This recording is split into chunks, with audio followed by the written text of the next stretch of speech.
नमस्कार। म नेपाली विषय शिक्षक जुनी हमाल ठकुरी नेपाली विषय शिक्षण सिकाइ क्रियाकलापको नयाँ श्रृङ्खलामा सम्पूर्ण विद्यार्थी भाइ बहिनीहरूलाई हार्दिक स्वागत गर्दछु। आजको यस श्रृङ्खलामा म कक्षा 9 को नेपाली विषयमा रहेको एकाइ 9 मा रहेको जैविक खेती प्रबन्धको सारांश शिक्षण लिएर उपस्थित भएको छु। यहाँ मैले प्रबन्धमा रहेका महत्त्वपूर्ण कुराहरूलाई बुदागत रूपमा राखेको छु। तपाईहरुले पनि देख्न सक्नुहुन्छ। यी नै बुदाहरूको आधारमा रहेर म तपाईहरुलाई यस प्रबन्धको सारांश क्रमैसँग भन्दै जानेछु। कृपया ध्यान दिएर सुन्नुहोला। जीवहरूसँग सम्बन्धित परम्परागत खेती जैविक खेती। यसबाट तपाईहरुले के बुझ्नुहुन्छ भने जीव भनेको कस्तो त भन्दा जीवित प्राणी। जीवित भनेर हामीले कस्तोलाई भन्छौं त भन्दाखेरि जो जन्मन्छ हैन, अनि हुर्कन्छ, बाँच्छ, जस्तै जन्मेपछि उसले खाना खान्छ, आफ्नो जीवन यापन गर्नको लागि खाना खान्छ हैन, हरेक क्रियाकलापहरू गर्छ, जीवित हुन्छ, त्यस्तो प्राणीलाई हामी जीवित प्राणी भन्छौं, जसलाई जीव भन्छौं। जीवसँग सम्बन्धित परम्परागत खेती नै के हो त जैविक खेती हो हैन। जीवसँग सम्बन्धित खेती जैविक खेती हो। जैविक खेती भनेको के भन्दाखेरि पशु पंक्षी हैन आदि इत्यादि कुरासँग सम्बन्धित खेती हैन। हाम्रो देश नेपाल चाहिँ के हो त भन्दाखेरि एउटा कृषि प्रधान देश हो। हाम्रो देश चाहिँ भौगोलिक हिसाबले हिमाल पहाड र तराई छ हैन। यस्तो भौगोलिक बनावट भएको देश जहाँ चाहिँ कृषिको लागि एकदमै उपयुक्त वातावरण छ हैन, कृषि योग्य जमिनहरू छ, उर्वर भूमि छ।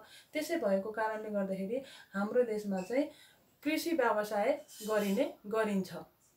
कृषिको लागि एकदमै उपयुक्त छ। किन त भन्दाखेरि यहाँ प्रशस्त मात्रामा हरिया वनजङ्गलहरू छन्, अनि ती हरिया वनजङ्गलबाट चाहिँ प्रशस्त मात्रामा पानी पाइन्छ, अनि त्यसै गरेर पानीका स्रोतहरू पाइन्छन्, खोला नाला झरनाहरू छन्, अनि त्यसै गरेर घाँसपातहरू दाउराहरू पाइन्छ। त्योबाट चाहिँ हामीले गाई बस्तुलाई चाहिँ खुवाउन सक्छौं। गाई बस्तु पाल्नको लागि हामीलाई कुनै अप्ठ्यारो हुँदैन, उनीहरूको लागि उचित किसिमको वातावरण पनि हुन्छ हैन।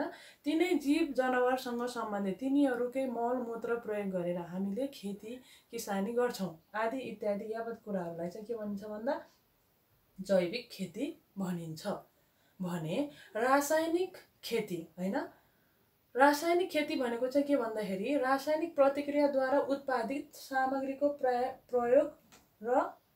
प्रयोग नै रासायनिक खेती हैन। रासायनिक प्रतिक्रियाद्वारा समयको परिवर्तन हुँदै गयो। मानिसहरू पहिला ढुङ्गे युगमा थियो हैन, बिस्तारै मानिसहरू के भयो सामाजिक बन्न थाल्यो। मानिसको के हुँदै गयो विकास हुँदै गयो, उनीहरू सभ्य हुँदै गयो। मानवको सभ्यता सँगसँगै मानिसहरूले कृषिमा पनि के गर्यो त हात हाल्यो हैन। मान्छेले पहिला वनमै भएको कन्दमूलहरू खोजेर खाने, शिकार गरेर खाने गर्थ्यो भने पछिल्लो समयमा चाहिँ मानिसहरूले चाहिँ के गर्न थाल्यो त भन्दाखेरि खेतीयोग्य जमिनहरूमा कृषि कर्म गर्न थाल्यो। अनि कृषि कर्म गरेर मानिस अगाडि बढ्दै जाँदाखेरि ऊ आधुनिक युगमा चाहिँ प्रवेश गर्यो हैन। आधुनिक युगमा आइसकेपछि चाहिँ मानिसले नयाँ तरिकाबाट चल्न खोज्दाखेरि के भयो त भन्दाखेरि खानेकुराको चाहिँ कृषि उत्पादनमा चाहिँ कमी हुने, खान धेरै चाहिने हैन। त्यति मात्रै नभएर मान्छेहरू सुखी जीवन बिताउन चाहने, काम गर्ने मान्छे थोरै हुन थाले, अनि त्यसपछि खाने मान्छे धेरै, बसी बसी खाने मान्छे धेरै भएपछि चाहिँ के भयो त भन्दा अब थोरै जग्गामा थोरै मानिसले काम गरेर धेरै उत्पादन गर्नु पर्यो, खानु त पर्यो। त्यसैले विज्ञान र प्रविधिले चाहिँ के गर्यो त भन्दाखेरि रासायनिक मलको उत्पादन गर्यो हैन। रासायनिक मल भनेको के त भन्दाखेरि रासायनिक प्रतिक्रियाद्वारा उत्पादन गरिएको। त्यो भनेर हामीले के बुझ्छौं त भन्दाखेरि हाम्रो खेतीबालीमा पनि सामान्य हिसाबमा रासायनिक मलको प्रयोग गरिन्छ। रासायनिक पदार्थहरू भएको हैन, जस्तै युरिया मल, अनि त्यसपछि डिएपी हैन, यस्ता पोटास मलहरू हैन, यस्ता मलहरूको प्रयोग गरिन्छ। अनि त्यति मात्रै नभएर खेतीबालीमा किरा फट्याङ्ग्रा लाग्यो भने, कुनै रोग लाग्यो भने चाहिँ के गरिन्छ त भन्दाखेरि विषादीको प्रयोग गरिन्छ। त्यो पनि एउटा रासायनिक युक्त पदार्थ भयो। यसरी रासायनिक पदार्थसँग सम्बन्धित रहेर गरिने खेती भनेको चाहिँ रासायनिक खेती हो। यसरी रासायनिक मलको प्रयोग गरेर रासायनिक हैन विभिन्न पदार्थहरूको प्रयोग गरेर खेती गर्दाखेरि के भयो त भन्दाखेरि धेरै उत्पादन भयो। थोरै मानिसले थोरै जमिनमा काम गरेर पनि कृषि उत्पादनमा के आयो बढावा आयो हैन। त्यसले गर्दाखेरि चाहिँ मानिसहरू चाहिँ रासायनिक खेतीप्रति आकर्षित हुन थाले हैन। रासायनिक खेती गर्दाखेरि उत्पादन त बढी भयो नै, तर त्यसले पछिल्लो समयमा आएर चाहिँ मानिसहरूको स्वास्थ्यमा चाहिँ के गर्यो त भन्दाखेरि प्रतिकूल असर गर्न थाल्यो हैन। अनि वातावरणमा पनि प्रतिकूल असर गर्न थाल्यो। कसरी त भन्दाखेरि अब बाली नालीमा रोग लागेपछि हैन, किरा लागेपछि तिनीहरूलाई नष्ट गर्नलाई विषादी प्रयोग गरिन्छ। त्यस्तै गरेर रासायनिक मल बढी उत्पादन गर्नको लागि प्रयोग गरिन्छ। तिनीहरूले चाहिँ मान्छेको स्वास्थ्यलाई के गर्ने भयो त असर गर्ने भयो। त्यति मात्रै नभएर हाम्रो यो वातावरण पर्यावरणमा समेत खलबली मचाउने भयो हैन। त्यस्तो भएपछि चाहिँ अब त्यसको रासायनिक मलको प्रयोगले चाहिँ हाम्रो मानव स्वास्थ्यमा असर गर्ने हैन, क्यान्सर रोग लाग्ने, अनि त्यस्तै गरेर उच्च रक्तचाप भनेको ब्लड प्रेसर हाई हुने, हृदयाघात भनेको हार्ट एट्याक हुने हैन, हार्ट एट्याक भन्छ, अनि कलेजो तथा फोक्सोलाई समेत असर गर्ने भएको कारणले गर्दाखेरि रासायनिक मलको प्रयोग गरेर गरिने रासायनिक खेती चाहिँ मानव स्वास्थ्यको लागि र सम्पूर्ण पर्यावरणको लागि, यो वातावरणको लागि नै हानिकारक भएको कारणले गर्दाखेरिमा पछिल्लो समयमा त्यसको विकल्प खोज्न थालियो। विकल्प भनेको अर्को बाटो हैन। त्यो विकल्प भनेको नै के हो त भन्दाखेरि जैविक खेती, जुन के छ जीवसँग सम्बन्धित छ र मानव स्वास्थ्यको लागि एकदमै हितकारी छ, वातावरणीय सन्तुलनलाई पनि कायम राख्छ।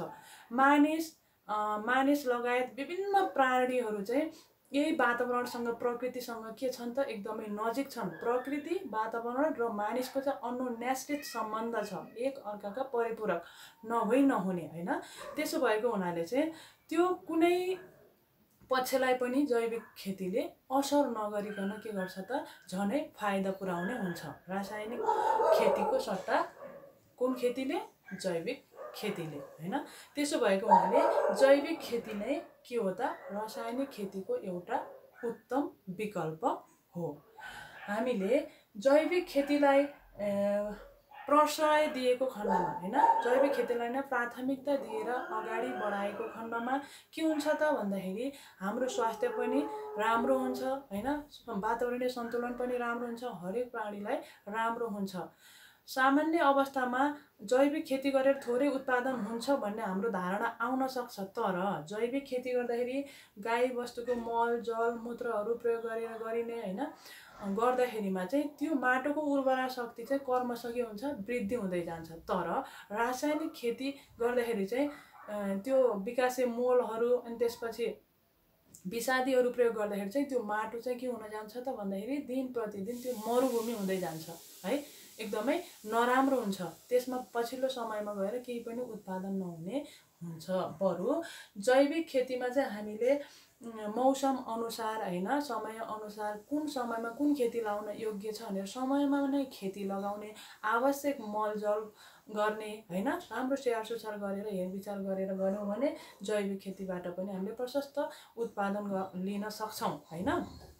त्यति मात्रै नभएर जैविक खेती गर्दाखेरि फेरि रोग लाग्न सक्छ, किरा लाग्न सक्छ, अनि तिनीहरूको नियन्त्रण कसरी गर्ने भनेर पनि हामीले सोच्न सक्छौं। त्यतिबेला त विषादी प्रयोग नगरी हुँदैन भन्ने हामीलाई लाग्न सक्छ, तर त्यस्तो अवस्थामा पनि हामीले प्राकृतिक उपाय अपनाउन सक्छौं। विभिन्न किसिमका तितेपाती, बकाइनो अनि त्यस्तै गरेर टिमुर यस्ता किसिमका वनस्पतिहरूको प्रयोग गरेर हामीले किराहरूलाई धपाउन सक्छौं। अनि त्यसपछि मित्र किराहरू हुन्छ, कतिपय किराहरूलाई मित्र किराहरूले नै के गरिदिन्छ नष्ट गरिदिन्छ। मुसालाई सर्पले खाइदिन्छ हैन, मुसाले धानबारीमा नष्ट गर्यो भने सर्पले खाइदिन्छ। त्यस्तै गरेर मुसा खाने चरा पनि हुन्छ। अनि त्यस्तै अन्य किसिमका किराहरूलाई चाहिँ बारुला हैन, मौरी आदि इत्यादिले पनि के गर्छन् हटाउने धपाउने गर्न सक्छन्। त्यति मात्रै नभएर हामीले चाहिँ आगो बालेर अनि त्यसपछि त्यस्तै गरेर कुनै टाँसिने पदार्थ राखेर पनि प्राकृतिक उपायबाट नै हामीले बाली नालीमा लागेका रोग तथा किरालाई नियन्त्रण गर्न सक्छौं है। जैविक खेतीलाई आधुनिकीकरण गरी पर्यावरण संरक्षणमा जुट्नुपर्ने हैन। जैविक खेतीलाई चाहिँ हामीले चाहिँ अब के गर्नुपर्छ त भन्दाखेरि पुरानै ढर्राबाट हुँदैन। नेपाल कृषि प्रधान देश हो, यो परम्परागत छ भनेको हाम्रो बाबु बाजेले जसरी गर्नुभयो खेती हामीले पनि त्यसरी नै गर्दै आइरहेका छौँ। त्यसो भएको हुनाले हामीले प्रशस्त मात्रामा उत्पादन लिन सकेका छैनौँ होइन। अब यसलाई चाहिँ हामीले आधुनिकीकरण गर्नुपर्छ, नयाँ तरिकाबाट गर्नुपर्छ होइन। अनि त्यसो गरेर हामीले पर्यावरण भनेको हाम्रो वातावरणको पनि संरक्षणको बारेमा पनि सोच्नुपर्छ, आफ्नै स्वास्थ्यको ख्याल राख्नुपर्छ होइन। यसको लागि चाहिँ हामीले के गर्नुपर्छ त भन्दा जैविक खेतीलाई विशेष जोड दिनुपर्छ, जैविक खेतीलाई आधुनिकीकरण गरिनुपर्छ।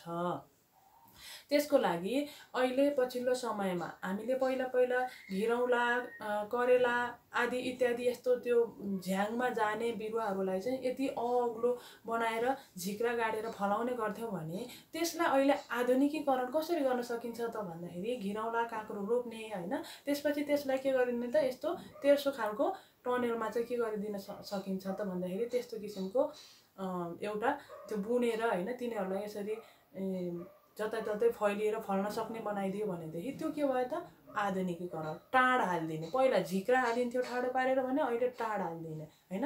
त्यसो गर्दाखेरिमा यसरी फैलिएर जताततै धेरै फल्ने भयो, टिप्नको लागि पनि सजिलो होइन। अनि त्यसपछि त्यो बोट बिरुवालाई पनि असर नपर्ने, त्यस्तो हुँदाखेरि चाहिँ के हुन्छ हामीले उत्पादन पनि राम्रो लिन सक्छौँ आधुनिकीकरण भएपछि।